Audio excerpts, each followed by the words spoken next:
Modern metal productions sound generic. Generic, boring, overproduced, clinical. That's what a lot of people say. You know, back in the good old days, everything was organic and much better. So today I want to find out if that's true. I want to find out what is the difference between back then and today, and what's good about it, what's bad about it. Let's have a look at modern metal productions.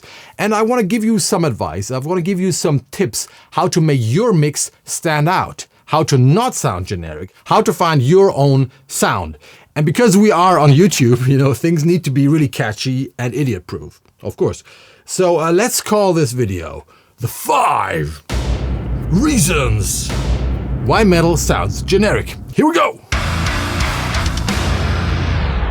Many people have a very strong opinion about whether metal used to sound better than today or not. So I want to listen to the arguments on both sides of the aisle. So let's start here. On this side, we got the more conservative guy. Let's say the Glenn Fricker type of guy. Hello, Glenn. Who strongly believes that metal used to sound a lot better, more natural, more organic, and that productions back in the days were capable of capturing the true performance of the musician a lot better than today, where everything sounds overproduced and clinical and like machines playing. So I can understand that, you know. So back to the origin, back to the original performance of the musician, back to productions where every band really sounds different. On the other side, we got the modern metal guy, very different type of guy. He will tell Glenn Fricker, hey, I don't need your grandpa type of metal productions anymore. I don't need that. I've gone beyond that. It may sound natural, it may sound organic, but I don't care. This is like going to the theater, but what I want to do is a fucking Star Wars movie. You know, that's next level, beyond the reality, larger than life. I don't care if it's organic. This is art. I want to capture emotions. And if it feels right to me, you know, I don't care if it's natural or not. And you know what? I can understand both of them. Fair enough. And I have to say, I'm somewhere in the middle. And I gotta say, it really depends on which project you're working on. It depends on the style, depends on the band, and depends on what people want. There are several reasons for sounding generic or like people expect it. Maybe because your client, the band, wants it. Maybe because their fans expect it. Or maybe because it makes sense commercially. You know, you never know. And sometimes it makes sense to sound very, very different from the rest. Most of the time, sounding different and unique pays out. Especially in these days, everybody sounds a lot more alike than 20 or 30 years ago. But let's talk about the main difference between productions back in the days, let's say before the digital revolution in audio, and modern productions. I think nobody will doubt that modern productions sound technically a lot better. Bigger, louder, more precise, you know. Back in the days, we only had, 8, 16, 24 tracks. We didn't have the automation we have today. We were very, very limited technically to what we have today. So a lot of the things we do today were not possible back then, not even with a lot of money. So yes, technically, modern productions are way superior. They are way superior. Now, we are not talking about some kind of industrial product here. We're talking about music. We're talking about art. So that means perfection doesn't always make things better. Art is supposed to trigger emotions, and perfection is not what we might want, but not necessarily what we want. So the main difference between the old school guy and the modern metal guy is how he defines perfection, or where he sees that point where too much perfection makes things worse, ruins the original character and the original performance. How much perfection do we need to sound great? When do we start destroying the character or the emotion in our art when we make it technically better? That is the main difference, nothing else. Okay, but let's get started. Let's talk about the 5 reasons why metal sounds generic these days. Number 1. The first reason, and you may be surprised, is not editing or it's not samples or pitch correction or something like that. The first reason is the internet and how we listen to music these days. And that is very different compared to, let's say, 20, 25 years ago when I started. So we all need references when we're mixing. We mostly listen to our favorite band or to a production that we all love, and we want to get close to that. And that really makes sense. It is important to have a reference, especially if you're working on something for a long time, so you don't get lost. I still do that. I guess I need a lot less referencing than some of you guys out there, but it's very important to know where you are. So sometimes you got to switch to something else to know where you are and to stay kind of objective. But these days, we can listen to any production that was released last Friday. We immediately hear everything. Today, it is much faster to write a song, produce it, and release it. That can be done in 1 week. So we are always up to date with what's happening around the globe. And that's very different to back in the days. So back in the days, we were listening to a CD. Mostly we just had one CD, one reference, and we were listening to it. And that was a production maybe 1 year old or something. And everybody had a different CD. And what happened was that everything sounded very different. These days, people are listening to Spotify playlists. And the irony is that the availability of more and more and more music doesn't make things more different, but it actually averages everything out. It's like a magnet of mainstream. So everything gets closer and closer and closer the more you listen to the stuff that's being released. And today you can listen to a lot of stuff. And the Spotify or YouTube or Apple algorithms will force you to listen to more and more of the same stuff.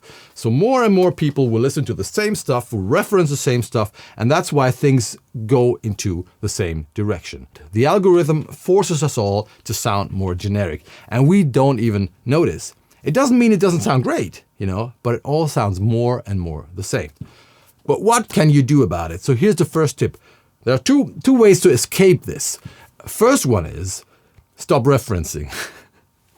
As I told you a few minutes ago, you should use some reference because you don't want to get lost. So for example, if you mix for 8 hours and then you switch back to some of the biggest sounding productions out there and suddenly you sound way bigger, with a lot more low end, probably there's something wrong, So for the main leveling and for the main spectral picture, so the frequency range of your mix, it is important to reference. So you should do that as soon as you have a rough mix ready. You should reference and see that you're not entirely wrong. But from there on, stop referencing. Don't go back. Don't question your decisions too much. Don't go back and find out, oh, wow, the guitar sounds a little more something, and then you change stuff. That is the trap you don't want to go into, Don't keep on referencing until the end, because you will just make compromises, and you're not following your initial feelings, instincts, and ideas anymore. That's one thing. But there's another solution. Find some other references. Find the stuff that sounds different and that doesn't sound generic. What about that? Not bad, right? There are millions of productions out there referencing with non-mainstream sounding, non-generic sounding material helps, right? So don't reference too much because this will blur your instinct. And don't use, the iTunes #1 hit single to reference. Otherwise, you will probably sound like everybody else.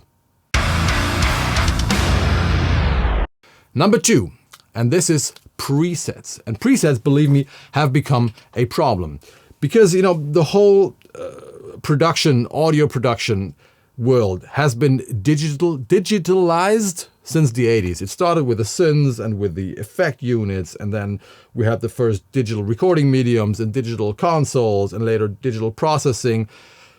And now we're doing pretty much everything in the box, and even the tube amps are disappearing. So everything is in the box, everything is digital. That means everything can be saved into a preset. And when I talk about presets, I'm not only talking about the presets of your favorite plugins. I'm also talking about IRs. I'm talking about drum samples. I'm talking about anything that somebody else can prepare for you, So like fast food or pre-cooked, how do you call that? Convenient food or something, that somebody has prepared for you, so you don't have to do the work. Don't get me wrong, I'm guilty here. I'm selling IRs to you, and my IRs, I think, are some of the most mix ready on the market. Of course, I want you to buy them and make me rich and famous, and they are useful. But people rely more and more on presets, IRs, drum samples, camper profiles, And they don't even learn anymore how to dial in their own tone. And that is so important. Buy my IRs or buy somebody else's IRs and use them just to find out what you like and what you don't like. But then go back to the source and try to find your tone.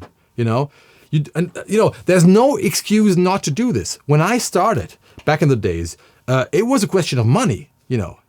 Not everybody could afford 3 tube amps and a cab and the microphones and a room where you can record this. That used to be really expensive. These days, whatever, just buy Amplitude or something like that.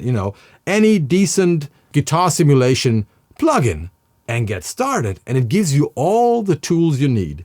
Don't get me wrong, that's not the fastest way to do things. But if you find your own tones, if you experiment and start at the source, you will get a lot closer to sounding like you.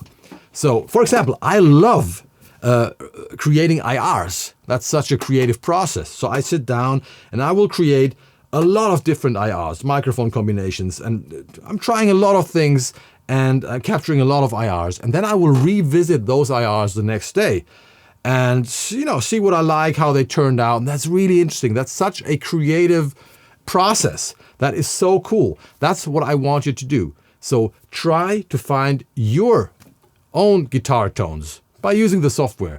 If you're working with drums, don't rely on just using drum samples. Of course they work, but you will sound like everybody else. I hear productions all the time where everybody's using the same drum samples or Superior Drummer or Get Good Drums and the same neural plugins and the same IRs. But,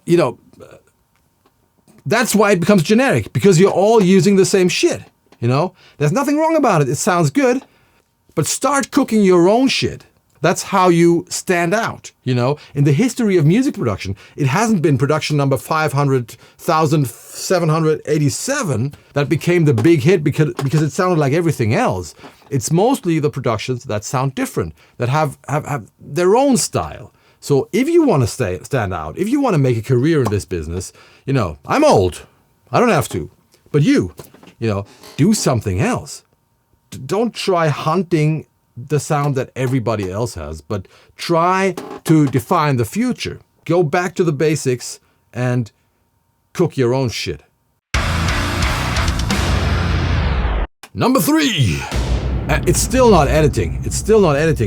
This one is the way how we write songs. Bands used to write songs in the rehearsal room, more or less.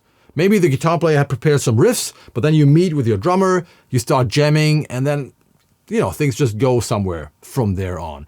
And that means things will just sound very musical and very organic. There will be a constantly changing, tempo, a very complex tempo map. And that is a very big difference, because today, this exact same guitar player, who is just as talented as back in the days, will sit here in front of Cubase or any other DAW, will type in some kind of tempo and will write a song at 235 BPM. And, why should he change? I always recommend people to listen to the first Live of Agony record. You remember that record? You can clearly hear this is played without a click. It's just a band that has rehearsed the shit a million times, and they can really play their stuff. So this tempo is going like this, and that's what makes it so interesting and makes it sound so organic. If you stay in one tempo, you will sound a lot more like dance music or like a disco hit and not like a metal band playing. So here's what I recommend, especially for groovy metal music. Write some riffs, go into the rehearsal room and rehearse those songs until you feel you are able to play them properly, until they feel great. Then you record them. Can be the most shitty recording ever, doesn't matter. Plus, record those songs, listen to them, analyze them. You can tap tempo. You can find out what you're actually doing. And then you got to determine, which of those tempo changes are good and which are bad. Some of them may just be sloppy, skip them and stay at 235 or something. But then you might realize, oh wow, the chorus is just a little bit faster, and that's cool. That gives the chorus some drive. And then you realize, oh, the breakdown is actually 10 BPM slower. That's also cool. So record that stuff, analyze it, and find out which part of the natural performance should be kept and which one shouldn't. Same for transitions, if there are tempo changes, if you want to do them like this, or if you want to build some kind of ramp, That makes, especially like groovy metal, so much more organic. Try this next time you write a record. Number 4, and this is still not about editing, because I feel like editing things to the grid is totally fine. I really like it if things are tight. Of course, things can be over-edited. You can go too far, especially if people copy like single snare hits or single guitar chugas or stuff like that. Of course, you can go too far.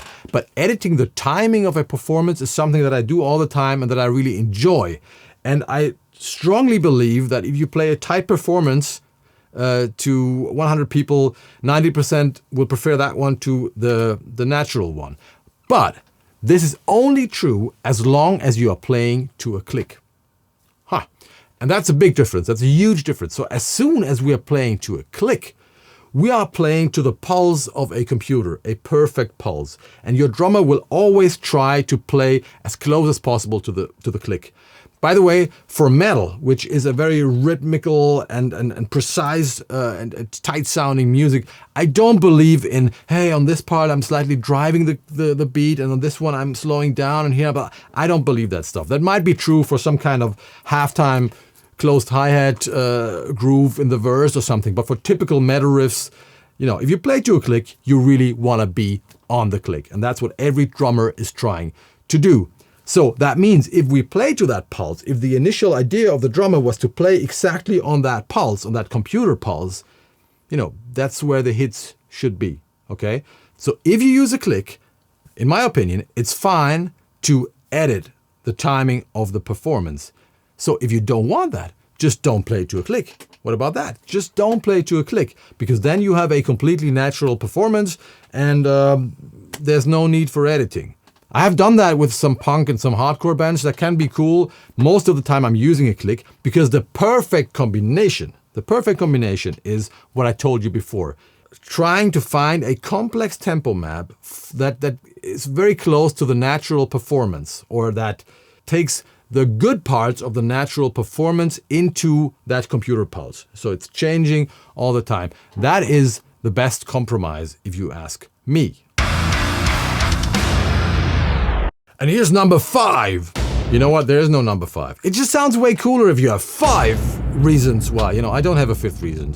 But 4 reasons are enough, right? I wanted to inspire you to just change something in your workflow. So let's revisit those 4 reasons and let's see what you can change next time you produce a record or a song or, some music. First of all, don't waste your time listening to the hippest metal productions that were released last Friday. It's good to have some sort of reference so you don't produce into nowhere and you don't get lost. But stop as soon as you feel like the overall sound is okay. Because too much referencing will make you lose your inspiration, will make you lose your instinct. Don't do that. If you have to reference, use something that sounds not generic, that sounds original, and get inspired by that production instead. Please don't use presets all the time, because preset means it has been preset by somebody else, not by you. So try to come up with something yourself. You don't have to use any exotic gear for that, but try miking a real cab or a software cabinet. Try some other microphones, try some combinations, try some unusual stuff. The cool thing today is it doesn't cost you a lot of money because you have the software and you can save the presets and just come up with some weird and crazy ideas. And one day you will find something that's not only unique but also great sounding. So get inspired by the tools you already have instead of relying on all these samples and IRs and presets that you have. Get inspired. If you are in a band, go back to the rehearsal room and work on the songs also there, especially on the tempo map. There are other details that can be done a lot better in the studio, but working on the main tempo, on the main groove, that is something you should feel. So go back, start working with your drummer again. I know it can be painful. Record those sessions, analyze them, and find out if your production can benefit from that organic way, of working on music. Don't become a slave to the tempo. We tend to just have one tempo and write a whole song. Write a song without a click. And then try to find the right click for each riff that you come up. And you will see there will be a lot more character, a lot more individual, whatever, in your music. So don't just turn on Cubase, add a click, and record a whole song. That's what everybody else is doing. You know, this is more interesting. And you might ask, why isn't he talking about autotune, you know, pitch correction, and about sample replacement and programming drums, all that stuff? Because those are just tools. You can sound like 1983, you can sound like 2022. It's both cool. You know, you can sound very natural and organic, or very, very, very technical and clinical and very produced or something. It's both nice. The important part is don't sound like everybody else. And you can use all the tools. You can program the drums. I don't care. You can use real tube amps. You can use amp sims. You can use IRs. That's all fine. Those are just tools. The question is, how do you use them? Do you use them in the same way, the same tools in the same way like everybody else? Then it's probably gonna sound boring. Great, but boring. But if you do things differently, I'm pretty sure your productions will stand out, and they will trigger emotions. Positive, negative emotions, doesn't matter. People will love it and hate it because it will be different. All right, I hope this was more or less inspiring to you, and I'm looking forward to reading all your comments below, because I want to hear what you think about this.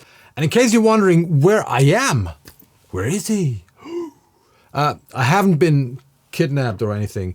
This is a new control room we're building here, the third control room at Kohle Studios, which will be mainly used for editing and for recording, and also for YouTube, for making videos. You know, for a video like this, I don't need an entire studio. So you will be seeing me here a lot more, doing cool stuff. It's not finished yet. I'm still experimenting, and I'm testing some equipment like these Eve audio monitors that so far seem to be pretty damn impressive, and some other stuff. But as soon as the room is done, is finished, I will make a little rundown, a little walkthrough. If there's anything you want to know, just write a comment. I also want to invite you to join my email list and to join my Discord server, or whatever you call it. So if you join my email list, there's a link below. You will also, in the final confirmation mail, you will get a link to my Discord channel. It's a closed group, 2,500 people or something, where you can meet me and talk to other people, cool people, about audio production and guitar tones and bass tones and drums and beer and, you know, the cool stuff. The cool stuff. That's all for today. I love you all, boys and girls. I see you in hell, motherfuckers. Bye-bye.